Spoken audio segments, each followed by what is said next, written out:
I am Dr. Charles Faiman, the chair of the virtual Grand Rounds sessions on type 2 diabetes. I am a former chairman of the Department of Endocrinology, Diabetes, and Metabolism at the Cleveland Clinic, and currently a consultant in the department. I am pleased to welcome you to this third season on the management of type 2 diabetes, an educational program sponsored by the Cleveland Clinic. Once again, we will follow a case-based format. It is clear that there is a growing pandemic of diabetes and obesity in America and the rest of the world. The CDC's National Center for Disease Statistics estimates that as of the year 2011, there were approximately 26 million Americans with type 2 diabetes and a staggering 79 million with prediabetes. It has been estimated that the lifetime risk of developing diabetes for individuals born in the United States in the year 2000 approximates 35%, being somewhat higher in women, African Americans, and Hispanics. Clearly, treatment and prevention strategies of these conditions must be addressed. We plan to confront the challenges of both issues, namely treatment modalities as well as preventive strategies, in our upcoming series of presentations. Today's session will deal with glucose management in a type 2 patient, focusing on incretin-based therapies. It is my pleasure to welcome our speaker today, Robert Zimmerman, MD. Dr. Zimmerman is currently Vice Chairman of the Department of Endocrinology, Diabetes, and Metabolism at the Cleveland Clinic and Director of the Cleveland Clinic Diabetes Center. He is known nationally and internationally as an accomplished clinical investigator and a well-respected and sought-after lecturer. Dr. Zimmerman. I'd like to welcome you to the discussion today that we're going to have regarding incretin-related therapies, glycemic control, and beyond. Over the last several years, a number of different oral agents and injectable anti-diabetic agents have become available utilizing this incretin class of medications. And I think that in some respects, these agents have revolutionized our treatment of diabetes and really helped our patients improve both their ability to achieve glucose control and do it in a way where they avoid some of the complications of diabetes.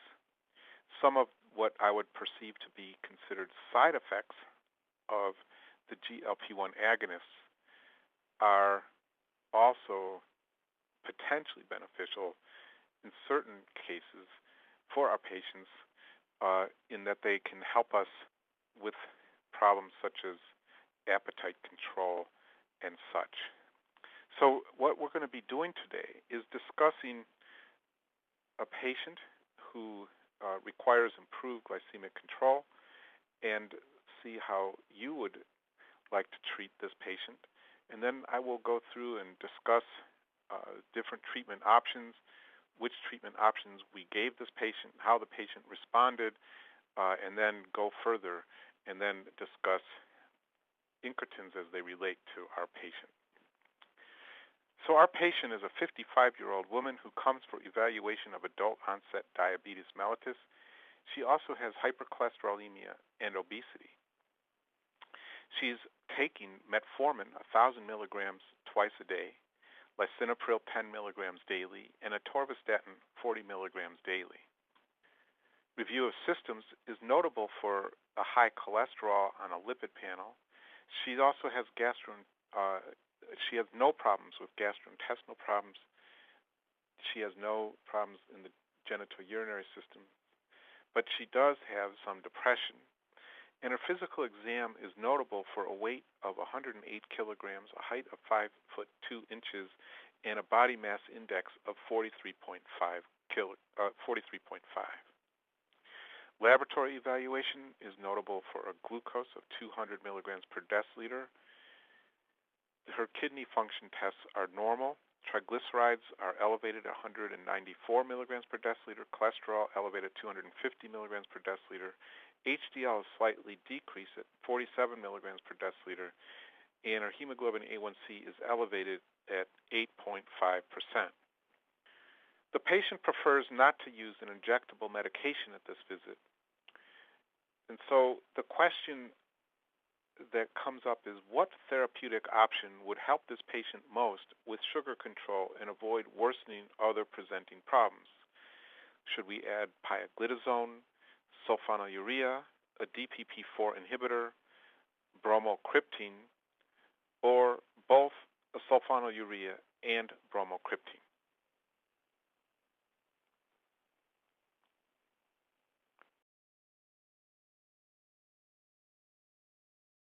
All right.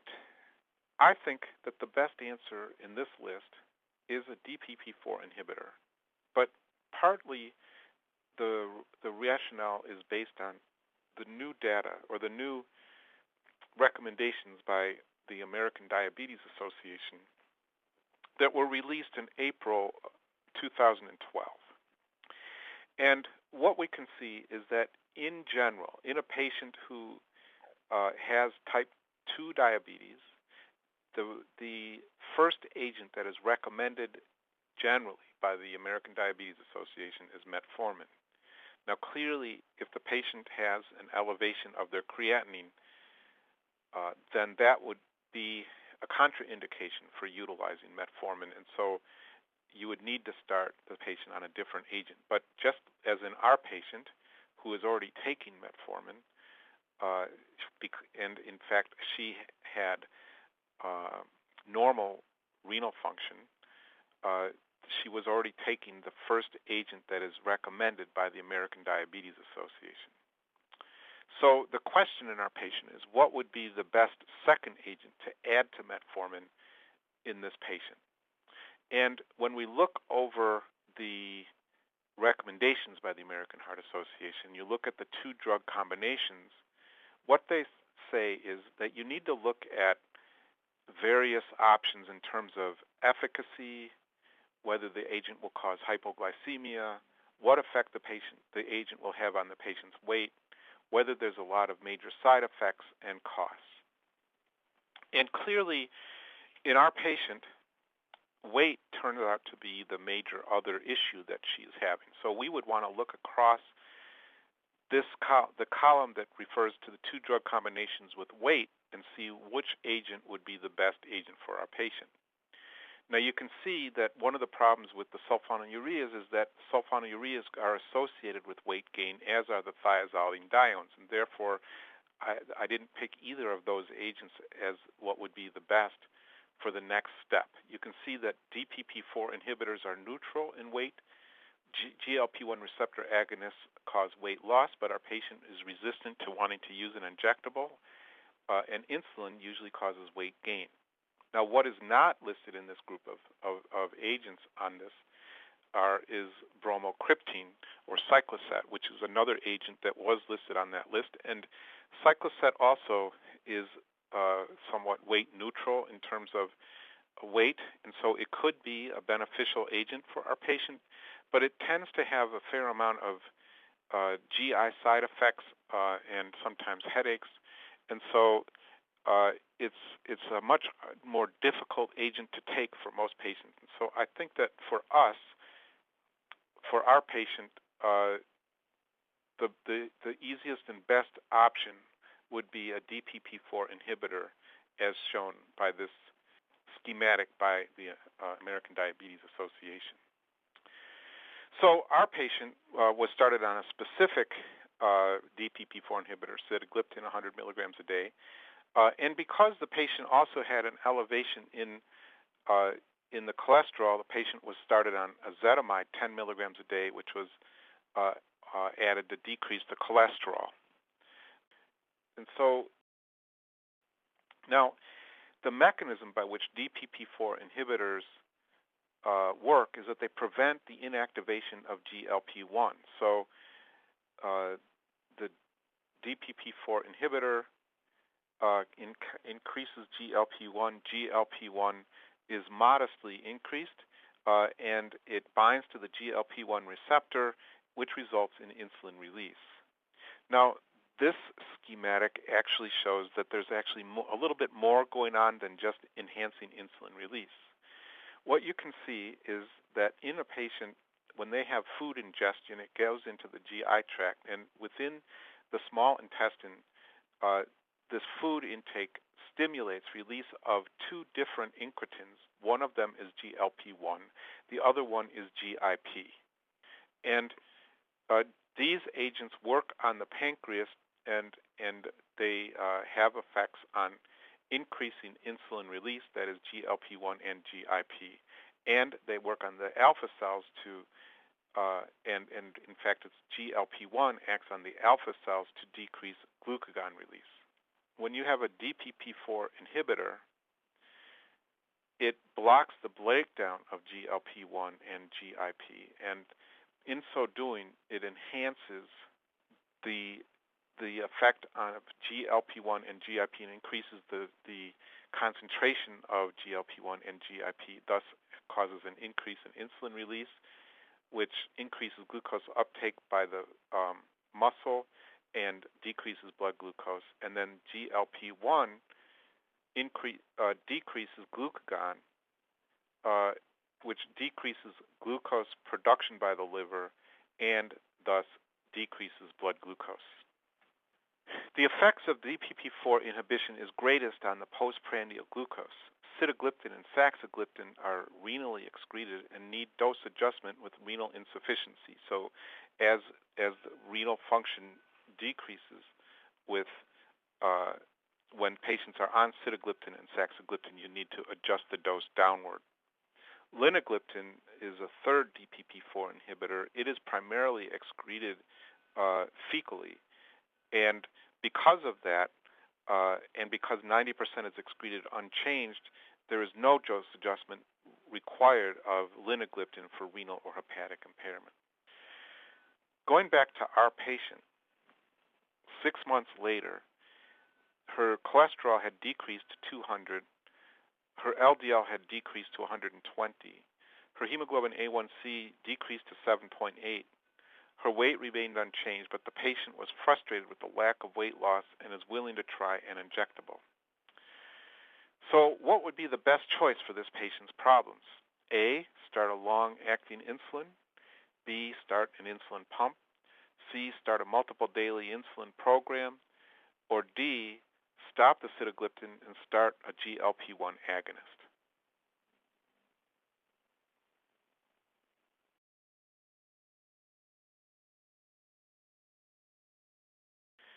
What I would recommend is that we stop. All of these actually are reasonable options, that they would all lower the hemoglobin A1C in our patient.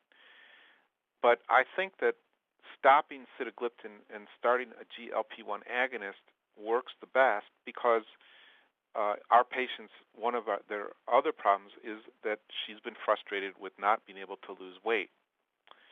And a GLP-1 agonist is the one agent that is really available that tends to promote weight loss in patients. So again, if we look at what is recommended by the American Diabetes Association, and we go to the second column, the two drug combinations, and you look at weight, you can see that the one agent that tends to promote weight loss are the GLP-1 receptor agonists. And all of these other options, including insulin, tend to promote weight gain. And for that reason, I think we're better off utilizing a GLP-1 agonist in this particular patient than the other options. So sitagliptin was discontinued, and the patient was started on a GLP-1 agonist, and atorvastatin was increased to 80 milligrams per day. So and she had been on 40 milligrams per day. Her hemoglobin A1C decreased to 7.0, and so she's now meeting the criteria for the American Diabetes Association. Her cholesterol decreased to 180, and her LDL cholesterol decreased to 90 milligrams per deciliter, again meeting the recommendations of the American Diabetes Association in a patient with diabetes but does not have heart disease. And what's very interesting is to see that this patient really had a fairly robust effect on the weight when starting the GLP-1 agonist. You can see that her weight decreased from about 238 pounds to about 202 pounds, and she was able to sustain that weight loss over the next 3 years or so, utilizing this medication. So this is a pretty profound effect and is quite different than what you tend to see in a lot of other weight types of treatments where patients often will go on a diet, lose their weight, and then they'll gain it back right away. This patient was able to take this and continue taking it, and it helped her maintain her weight loss over this period of time. If we look at the normal physiologic actions of GLP-1, you can see that GLP-1 has effects on the brain. Its main action is that it decreases appetite. And it does this in part by acting on the stomach. It decreases gastric emptying. And by decreasing gastric emptying, there's a perception in the brain that the stomach is full, and thus it tends to lower the appetite. It also has an effect on the pancreas, as we saw with the DPP-4 inhibitors, that it increases insulin synthesis. It also increases beta cell proliferation, decreases beta cell apoptosis, and it also acts on the pancreas to the beta cells of the pancreas to decrease glucagon secretion. And this decrease in glucagon secretion acts on the liver to decrease glucose production. That glucose is stored in the liver, and glucagon stimulates release of glucose that's stored in the liver, and by decreasing glucagon, you're decreasing release of glucose from the liver. There's also a tendency by increasing the insulin secretion to increase uptake of glucose in the muscle.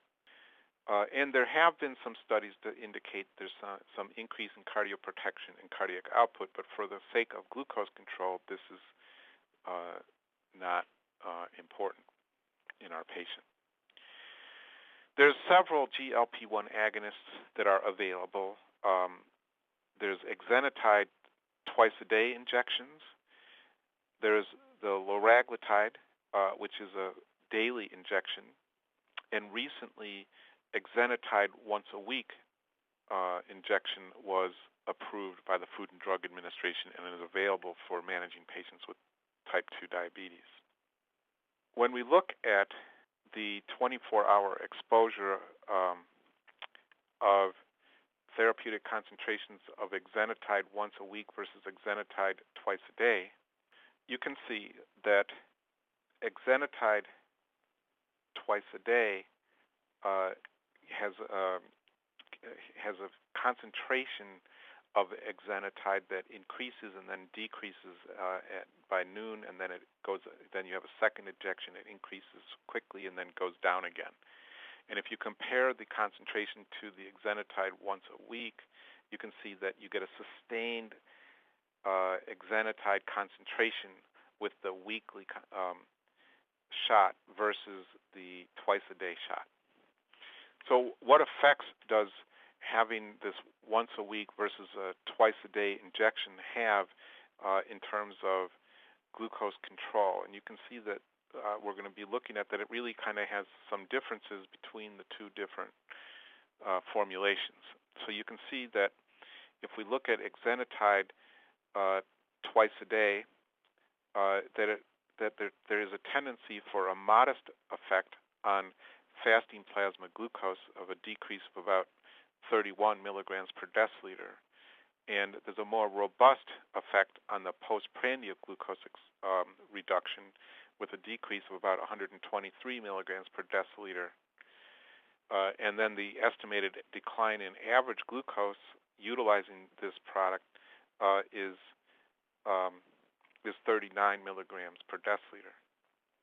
Now, if you compare that to Exenatide 2 milligrams a week, you can see that there's a much more robust decrease with the Exenatide weekly preparation in terms of fasting glucose, decreasing the fasting glucose by 59 milligrams per deciliter, but a slightly lower reduction in the 2-hour postprandial glucose because you don't have that big peak of Exenatide. So it reduces the postprandial glucose less by 95 milligrams per deciliter. But if we look overall, the estimated decrease in average glucose is actually decreasing it by 50. So Exenatide weekly tends to be more potent than the twice-a-day preparation of Exenatide. But because, for various reasons, both of these products are still available, and if your main problem is a postprandial glucose excursion, you might want to use the twice-a-day preparation, or if the patient doesn't want to deal with some of the issues with nodule formation, which we'll talk about in just a minute, then they might also want that shorter-acting preparation. Now, I'm going to be looking at the next 3 slides are looking at basically a summary of 6 studies that is comparing the efficacy of Exenatide once a week to Exenatide twice a day. It also compares the efficacy of Exenatide once a week to DPP-4 inhibitor sitagliptin, which is in purple, and it also is going to be comparing the effects that this Exenatide has to liraglutide. So I think that these are interesting studies that are all summarized pretty compactly in these slides. So first of all, if we look over in the D1 column, which stands for duration 1, you can see that Exenatide once a week in green is more potent at reducing hemoglobin A1C compared to Exenatide twice a day. And you can see duration 5 in the second column shows the same basic effect, that both of these studies showed a greater effect of once a week at Exenatide compared to twice a day Exenatide at lowering hemoglobin A1C. I think another interesting feature of this is to show that the GLP-1 agonists in general are more potent at lowering glucose than the DPP-4 inhibitors, even though both of these products tend to increase GLP-1. The amount of increase in GLP-1 is substantially greater with a GLP-1 agonist compared to a DPP-4 inhibitor, and therefore you have about double the efficacy in terms of lowering hemoglobin A1C with a GLP-1 agonist compared to a DPP-4 inhibitor, as illustrated in this particular study. The other thing I think of interest is to compare the efficacy of Exenatide once a week to liraglutide once a day, and you can see that Exenatide once a week is slightly less potent at lowering hemoglobin A1C by about 0.3 points compared to liraglutide. If we look at the effect of GLP-1 agonists on body weight reduction, you can see that there's what's quite interesting is that the body weight reduction is about the same with Exenatide once a week compared to Exenatide twice a day, that there is a greater reduction in weight when compared to a DPP-4 inhibitor. So one of the take-home messages here is that basically the DPP-4 inhibitors are tending to be weight neutral, whereas the GLP-1 agonists tend to cause weight reduction. The other thing, as I had mentioned in the in that question about which agent would be the best oral agent to start our patient on, and I said that there's certain agents that tend to promote weight gain, whereas other ones are weight neutral or tend to not be, have effect on weight. One of the possible answers was pioglitazone, and you can see that there was an increase in this orange in weight in the patients that were treated with pioglitazone compared to either being weight neutral or weight loss with these other agents. And then if we look at the insulin, remember I said that one of the questions, the second question was whether we should add insulin to our patient in some form versus adding a GLP-1 agonist, and you can see that insulin tends to promote weight gain. This is insulin glargine, tended to cause weight increase versus exenatide weekly, which tended to cause a weight decrease. And when you compared exenatide once weekly to liraglutide once a day, you can see that liraglutide, again, was more potent in terms of its effects on weight reduction significantly compared to exenatide weekly. And if we look at these studies and look at the effects of GLP-1 agonists on patients who achieve an A1C of less than 7%, and again you can see that exenatide once a week in the first column, the duration 1 and duration 2, was more potent at getting a higher percentage of patients achieving a hemoglobin A1C of less than 7% compared to exenatide twice a day. That's in both the first and the second columns.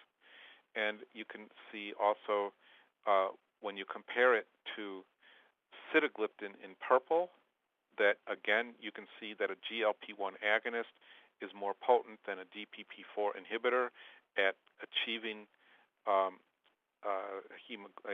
hemoglobin A1C of less than 7%. And when you compare the GLP-1 agonist, exenatide once weekly, to liraglutide once a day, you can see that, again, the liraglutide tends to be more potent at lowering blood sugar or having patients achieve a hemoglobin A1C of less than 7%. There was a greater percentage that achieved that with liraglutide compared to exenatide once weekly. So to summarize these last three slides, which have a lot of information on them, and just to go over basically what we just said, exenatide twice a day decreases postprandial glucose more than exenatide once a week. Exenatide weekly decreases fasting blood sugars more than exenatide twice a day. The GLP-1 agonists are more potent than DPP-4 inhibitors at lowering blood sugar.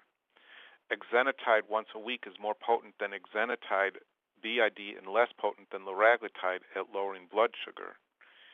The DPP-4 inhibitors are weight neutral, and exenatide weekly is more potent than exenatide twice a day and less potent than liraglutide at lowering weight. So what about adverse events? People who, are there adverse events associated with any of these medications? And I think that this is an area that is important to at least understand. And when you compare a GLP-1 agonist to an agent like a DPP-4 inhibitor, you tend to see much less GI side effects with a DPP-4 inhibitor, in this case sitagliptin, compared to a GLP-1 agonist, either exenatide weekly or exenatide twice a day or liraglutide. In all cases, you see that there's much less GI side effects associated with the DPP-4 inhibitor compared to any of these. There is a tendency for more GI side effects in exenatide twice a day compared to any of the other products. And then in order of GI side effects, there tends to be the worst side effects are with Exenatide twice a day. The second would be liraglutide, and then the least GI side effects tend to be with Exenatide once a week. It should be noted, though, that it takes a while for this to get up to the highest concentration in the bloodstream, and whether part of this difference is that for part of the time you are having a lower concentration in the bloodstream than you have with these agents right away, that might be limiting some of the side effects that you see in this study. But in general, you tended to see less GI side effects with the QW preparation than with the shorter-acting preparations. On the other hand, part of the way that Exenatide weekly works is that it kind of clumps under the skin, and therefore it makes the Exenatide last a longer period of time in these microspheres. But one of the downsides of that is that it can cause these injection site nodules that occur in about 7% of people, and that are utilizing this. And so this sometimes is a problem for patients who are taking the once-a-week preparation compared to the shorter acting preparations. When we compare specifically the clinically relevant gastrointestinal treatment emergent adverse events, again, you see less with the Exenatide once a week compared to the liraglutide daily. In addition to the events that I talked about, there have been some reported cases of pancreatitis in patients treated with GLP-1 agonists and DPP-4 inhibitors. It is not clear that these agents increase the risk of pancreatitis, as pancreatitis is increased in patients with diabetes. It is not recommended to treat patients with a history of pancreatitis with GLP-1 agonists because of this potential problem. In rats and mice, GLP-1 agonists were found to increase medullary thyroid cancer. This has not been seen in humans. Nevertheless, patients with MEN2 or medullary thyroid cancer should not be treated with a GLP-1 agonist. This is a very rare cancer that it would be very unusual that you would that in a general practice that you would see patients with medullary thyroid cancer, and even in an endocrine practice, it's very unusual to see more than one or two in almost a whole career, unless you're specialized in medullary thyroid cancer. So, in summary, incretin-related therapies are increasingly recommended due to efficacy, lack of weight gain, and avoidance of hypoglycemia. GLP-1 agonists have greater efficacy in lowering glucose than DPP-4 inhibitors. GLP-1 agonists are associated with weight loss, and DPP-4 inhibitors are weight neutral. GLP-1 agonists are associated with reduction in blood pressure, and GLP-1 agonists are associated with reduction in triglycerides. Thank you very much for your attention, and I hope that this has been helpful in terms of taking care of your patients that have type 2 diabetes. Thank you so much, Dr. Zimmerman, for that comprehensive overview of the role of incretin-based therapies in the management of patients with type 2 diabetes. It is clear to me that there will be a gradual paradigm shift in the management of these patients with the earlier use of such agents in the vast majority, where further weight gain can be avoided, while at the same time gaining glycemic control. Nonetheless, diet, exercise, and education remain at the foundation of a successful type 2 diabetes treatment program. Also, it has become increasingly clear that glycemic targets and control with glucose-lowering agents must be individualized. As discussed by Dr. Zimmerman, metformin remains the first-line drug of choice unless there are the contraindications of renal compromise or severe heart failure. The subject of ongoing debate has been where the other available oral and injectable preparations fit into the treatment schemes. The algorithm developed by the American Diabetes Association in concert with the European Association for the Study of Diabetes, shown in Dr. Zimmerman's current presentation, as well as the algorithm produced by the American Association of Clinical Endocrinologists, are both rather detailed and intimidating.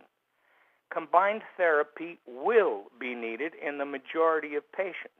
The introduction of an additional agent or agents, including the use of incretin-based therapies, must depend on clinical judgment. Also, the comorbidities of obesity, hypertension, and dyslipidemia must also be addressed.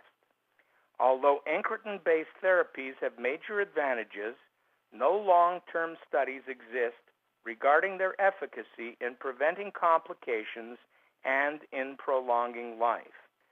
Two such studies, one with liraglutide and the other with Exenatide, both assessing long-term cardiovascular endpoints, are not scheduled for completion until the years 2016 and 2017, respectively. In the short haul, the oral agents, the DPP-4 inhibitors, are conveniently taken once a day orally. Sitagliptin and saxagliptin, but not linagliptin dosages, must be reduced in the face of renal compromise. Their short-term side effect profile is remarkably clean, and the drugs are weight neutral. These agents may be used singly or in combination with a variety of other oral agents. As Dr. Zimmerman indicated, the more effective glucose-lowering agents, the GLP-1 agonists, Exenatide, liraglutide, and Exenatide extended release, must be given by subcutaneous injection twice daily, once daily, or once weekly, respectively. In addition, these agents have a favorable impact on weight reduction and a positive effect on blood pressure and lipids. However, patients may experience nausea and, on occasion, vomiting, particularly at the initiation of therapy. Caution should also be exercised when adding a GLP-1 agonist to a sulfonylurea or to insulin. A dosage reduction of these latter two is recommended prior to adding the GLP-1 agonist in order to avoid the risk of hypoglycemia. Exenatide should not be used in the face of severe renal impairment, that is, a creatinine clearance of less than 30 milliliters per minute, and although there is no evidence for a direct nephrotoxic effect, caution should also be exercised in patients with creatinine clearances in the 30 to 50 milliliter per minute range. Liraglutide, in contrast, demands no dose adjustment even in the face of end-stage renal disease, but caution is still recommended in patients with chronic kidney disease. Both extended-release Exenatide and liraglutide carry a warning regarding the risk of thyroid C cell tumors. To date, this concern has only been found in animals, and its relevance to humans is unknown. Although caution has also been raised regarding drug-induced pancreatitis for both Exenatide and liraglutide, in my view, the bulk of the evidence to date does not support a cause and effect relationship. Lastly, it should be recognized that these agents may have a future role to play in islet cell preservation and in diabetes prevention. In closing, on behalf of myself, Dr. Robert Zimmerman, and the Cleveland Clinic, thank you for attending this session on type 2 diabetes.